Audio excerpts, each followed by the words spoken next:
प्राचीन काल में सब 28 बुद्ध हुए थे, जिनका उल्लेख बौद्ध धर्म के ग्रंथों में मिलता है।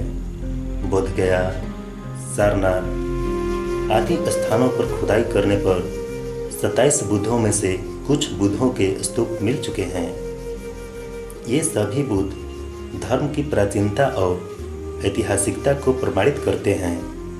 इन बुद्धों के अलावे और भी बहुत काफ़ी संख्या में पचेक यानी प्रत्येक बुद्ध हुए थे। जो मानव अपनी ध्यान साधना में मग्न रहकर एकाकी जीवन व्यतीत करते हैं, वे पचेक बुद्ध कहलाते हैं। कपिलवस्तु के महाराजा शुद्धोधन तथा महामाया के पुत्र भगवान बुद्ध 28वें बुद्ध थे, जो सबसे ज़्यादा सक्रिय और लोकप्रिय हुए। उनका बचपन का नाम सिद्धार्थ था। आषाढ़ पूर्णिमा की रात्रि को महामाया ने गर्भ धारण किया। उन्होंने 10 मास बाद कपिलवस्तु से अपने पिहर जाते समय 563 ईस्वी पूर्व वैशाख पूर्णिमा को लुम्बिनी वन में 2 साल वृक्षों के बीच सिद्धार्थ को जन्म दिया। जन्मोपरांत सिद्धार्थ का ग्रहण पहले देवता किए, तत्पश्चात मनुष्य, और उन्होंने कहा, प्रसन्न हो देवी, महाप्रजापति पुत्र ने जन्म लिया है। शुद्धोधन के कुल तपस्वी काल देवल असित ऋषि ने भविष्यवाणी की थी कि यदि यह बालक गृहस्थ होगा तो चक्रवर्ती सम्राट बनेगा, परंतु यह गृह त्याग करके प्रव्रजित होगा तो संबुद्ध बनेगा। उनके जन्म के 7वें दिन ही उनकी माता का निधन होने के कारण उनका पालन पोषण उनकी मौसी तथा शुद्धोधन की दूसरी रानी महाप्रजापति गौतमी द्वारा किया गया। 16 वर्ष की उम्र में सिद्धार्थ की शादी यशोधरा से संपन्न हुई। उनका एक पुत्र हुआ जिसका नाम राहुल था। बाल्यावस्था से यौवनावस्था तक सिद्धार्थ ने एक राजकुमार के रूप में अपना जीवन व्यतीत किया। वे व्याप्त दुख, शोषण, मनुष्य के जरा मरण आदि से बहुत दुखी एवं चिंतित रहते थे। उन्होंने विचार किया कि अगर प्राणियों में ऐसा दुख है तो उसे खत्म करने का कोई न कोई मार्ग अवश्य होगा। सिद्धार्थ उद्यान देखने की इच्छा से अपने सारथी छंदक के साथ रथ पर सवार होकर जा रहे थे। देवताओं ने विचार किया कि सिद्धार्थ के उदत्त प्राप्ति के समय नजदीक है, इसलिए वे लोग 4 पूर्व निर्मित दृश्य दिखाए, जो केवल सिद्धार्थ एवं उनके सारथी को ही दिखाई दे रहे थे। एक एक करके उन्होंने वृद्ध, रोगी एवं मृत व्यक्ति को देखकर दुखी हो उद्यान न जाकर महल को लौटते गए तथा चौथा दृश्य सन्यासी को देखने के बाद प्रव्रज्य में रुचि उत्पन्न कर उद्यान को गए। ये 4 दृश्य सिद्धार्थ के गृह त्याग के कारण थे, जिनमें प्रथम 3 ने उनके मन में जीवन और जगत के प्रति बहुत ही निराशा और उदासीनता पैदा कर दी, जबकि अंतिम के दृश्य ने उन्हें सन्यासी बनने की प्रेरणा दी। उन्होंने 29 वर्ष की अवस्था में अर्धरात्रि को सारे राजपाट, धन दौलत आदि को छोड़कर महाविनिष्क्रमण करने का निश्चय किया। महाविनिष्क्रमण से पूर्व अपने पुत्र को देखने की इच्छा से आसन को छोड़ राहुल की माता के शयनगार में गए। वहां उन्होंने देखा कि सुगंधित तेल प्रदीप जल रहा है और राहुल की माता बेला, चमेली आदि के अम्ल भर फूलों से सजी शैया पर राहुल के मस्तक पर हाथ रखे सो रही हैं। उन्होंने विचार किया कि यदि मैं यशोधरा का हाथ हटाकर पुत्र को देख उठाऊंगा तो इनकी निद्रा भंग हो जाएगी तथा जाग भी जाएंगी, जिससे मुझे महाविनिष्क्रमण करने में विघ्न होगा। इसलिए मैं बुद्ध होने के बाद ही आकर पुत्र को देखूंगा। इस विचार के साथ उन्होंने महाविनिष्क्रमण किया। महाविनिष्क्रमणोपरांत उन्होंने सर्वप्रथम तपश्चरण का मार्ग अपनाया और कठिन तपस्या में अपने शरीर को सुखा दिया।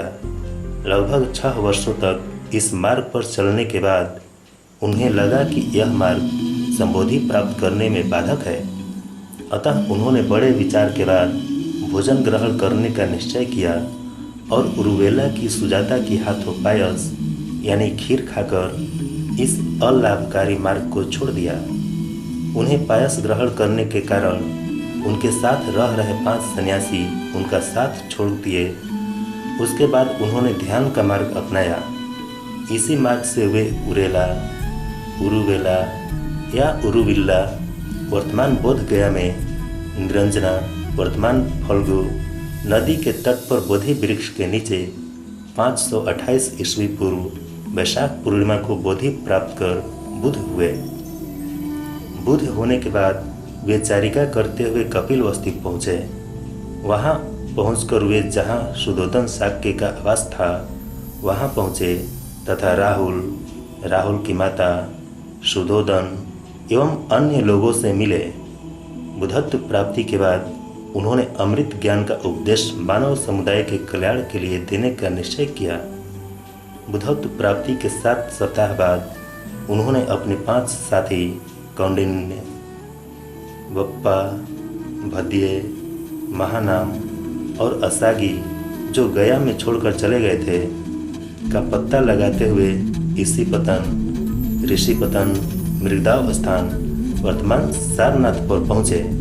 वहाँ उन्होंने आषाढ़ पूर्णिमा के दिन पंचवर्गीय भिक्षुओं को अपना प्रथम उपदेश दिया जो धम्मचक्र प्रवर्तन सूत्र के नाम से प्रसिद्ध हुआ।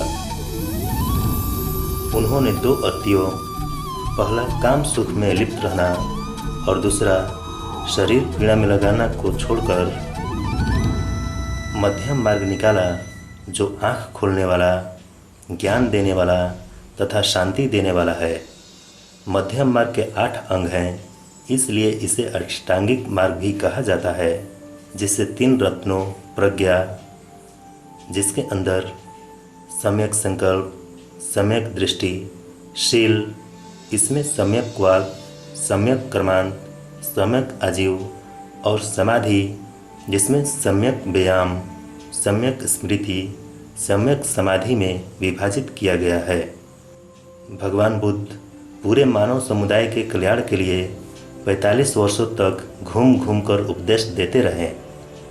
उनके 84,000 उपदेश पाली भाषा में त्रिपिटक के रूप में मिलते हैं। अपने जीवन के अंतिम यात्रा के समय उन्होंने वैशाली चापाला चैत्य में अपने शिष्य आनंद से कहा था कि मैं 3 माह बाद परिनिर्वाण में प्रवेश लूँगा। वे वैशाली से भंडग्राम और भोगनगर होते हुए पावा पहुँचे, जहाँ उन्होंने चुंद कुमार पुत का आतिथ्य स्वीकार किया। चुंद कुमार पुत ने शुक्र मार्दव खिलाया। शुक्र मार्दव के संबंध में विद्वानों में मतभेद है। कुछ विद्वान इसका अर्थ सुअर के मांस से लगाते हैं, तो कुछ का मानना है कि वह शुक्र नामक कंद था जिसे आज भी भोज्य के रूप में ग्रहण किया जाता है। भोजनोपरांत उन्हें खून गिरने की कड़ी बीमारी उत्पन्न हुई। इसके बाद हिरण्यवती नदी पार कर वे मल्लों की राजधानी कुशीनगर पहुँचे। कुशीनगर में 483 ईस्वी पूर्व वैशाख पूर्णिमा को 2 साल वृक्षों के बीच लेटे हुए 80 वर्ष की उम्र में उन्होंने महापरिनिर्वाण को प्राप्त किया।